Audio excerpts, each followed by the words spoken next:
Selamat malam. Ini saya berada di Jalan Nubekan Tarogong. Ini sedang sama Ketum Kang Alo, sama Kang Dani juga ini. Kebetulan dari YouTuber juga nih, tim Esquad. Nah, ini Kang Alo penasaran pengen nanya-nanya nih. Silakan Kang Alo. Assalamualaikum Pak Dani. Waalaikumsalam warahmatullahi Bah, sehat? Alhamdulillah sehat. Pesan ya hoyong berbagi ilmu Pak ya di dunia pereskotan gitu.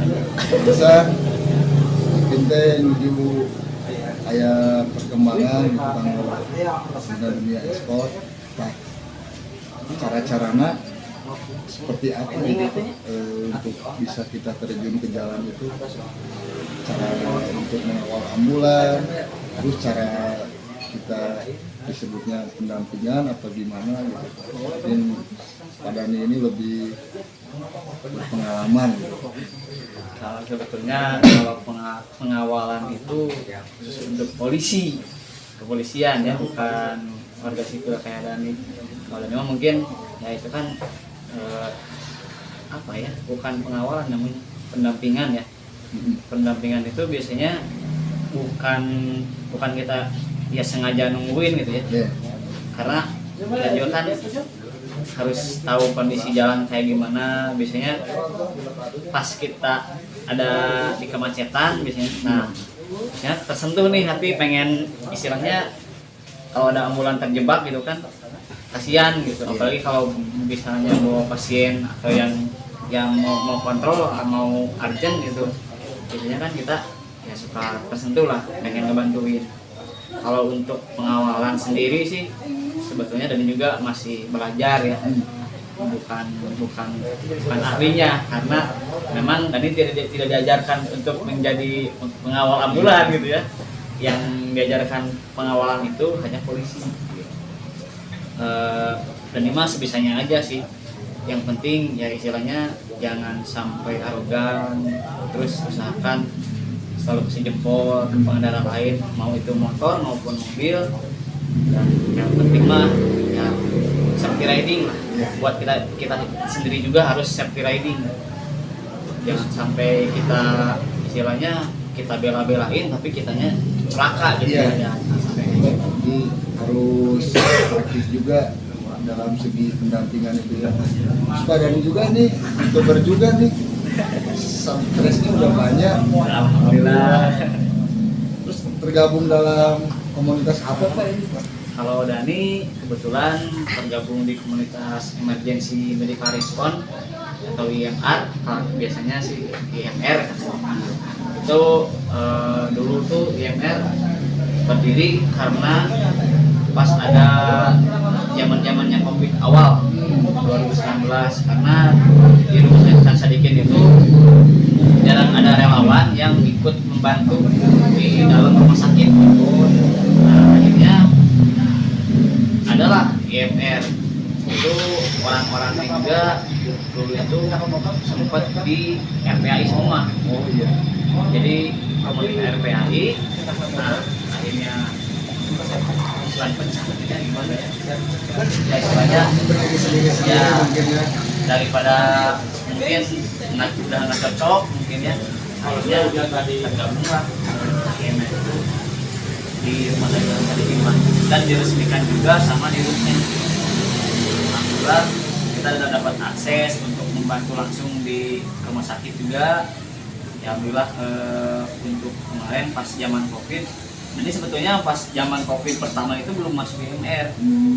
Dani masuk anggota IMR itu tahun 2020. Ya setahun setelah ramai COVID, Dani baru masuk. Jadi juga belum masuk, masih jadi apa ya? Istilahnya jadi calon anggota ya. Karena memang basic Dani kan dari skill escorting mungkin belum mapan atau belum ahli lah ya. Terus dari medis juga Dani nggak bisa sama sekali gitu, penanganan medis itu kayak gimana gitu, terus escorting itu kayak gimana sih gitu. Nah tapi Dani mah sebisanya aja, pengalaman di jalan aja gitu, karena dulu waktu zaman sering ngojek tuh dari 2017 sampai ya kemarin baru berhenti. benar-benar berhenti gitu ya jadi driver gitu, karena ya kesibukannya escorting ini. Kalau dulu mah yang ngojek itu prioritas, escorting itu paling sampingan. Sekarang Kalau sekarang mau kebalik, prioritas. ya escorting itu jadi prioritas, cuman kalau ngojek udah berhenti. Aplikasinya juga masih ada. Pengalaman apa yang paling berkesan Pak selama kita turun di dunia escorting itu, suka dukanya gitu? Kita kan berbenturan dengan si pengendara lain karena lebih diprioritaskan kan seperti ambulan gitu. Terus Bapak ngawal kan, jadi pertanyaan juga karena dari kepolisian, sipil, entah itu warga sekitar, mungkin ada yang merasa risih atau terganggu atau gimana dalam perjalanan itu. Kalau masalah perbenturan di jalan itu udah hal yang biasa, udah hal lumrah lah ya. Yang namanya di jalan pasti ada aja masalah. Ya. Meskipun kita mau Niat salah, baik juga kan? kita justru karena kita niat baik biasanya banyak masalah. Karena ya niat, yang namanya niat baik itu pasti banyak lah halangan rintangannya gitu. Apalagi kalau di jalan, kita kan istilahnya escorting itu kan ya apa namanya, kerjaan di jalan kan. Yang namanya di jalan kan pasti bakalan banyak masalah. Karena ada motor, mobil, terus orang-orangnya beda-beda lah ya, beda-beda pemikiran. Apalagi yang ya kalau kita lagi pendampingan pasti banyak yang merasa risih, ya keganggu lah kehadiran ya Dani sendiri gitu sebagai ya, relawan ambulan pasti banyak. Apalagi ya pihak kepolisian, karena yang berhak itu kan pihak kepolisian. Kebetulan nih banyak yang nanya juga kan, sekarang udah ada undang-undang nih Pak untuk pengawalan ambulan itu dari kepolisian, masalah sekian kan itu. Nah itu berbenturan nggak Pak dengan itu sendiri? Ya pasti berbenturan. Kalau masalah ya ininya sih, kalau dari pribadi selama pihak kepolisian istilahnya nggak memperhatikan relawan, pasti relawan bakal lebih banyak lagi yang mendampingi ambulan di jalan. Karena ya Dani pribadi sih kalau misalnya lihat ambulan di jalan terus terjebak mayat pasti lah pengen gitu, pengen ngebantu gitu. Rasa kemanusiaannya timbul gitu ya, karena kita udah melekat jiwa kemanusiaan kita dalam bentuk relawan gitu ya. Bisa jadi. Tanpa bayaran ya Pak Dani? Alhamdulillah, meskipun kita dibayar juga, selama Dani escort dari awal sampai sekarang ada yang ngasih juga sama Dani ditolak. Karena Dani niatnya bukan masalah ya pengen dibayar, pengen ngebantu aja, nolong aja ya. Merasa ini aja ya di jalan ya.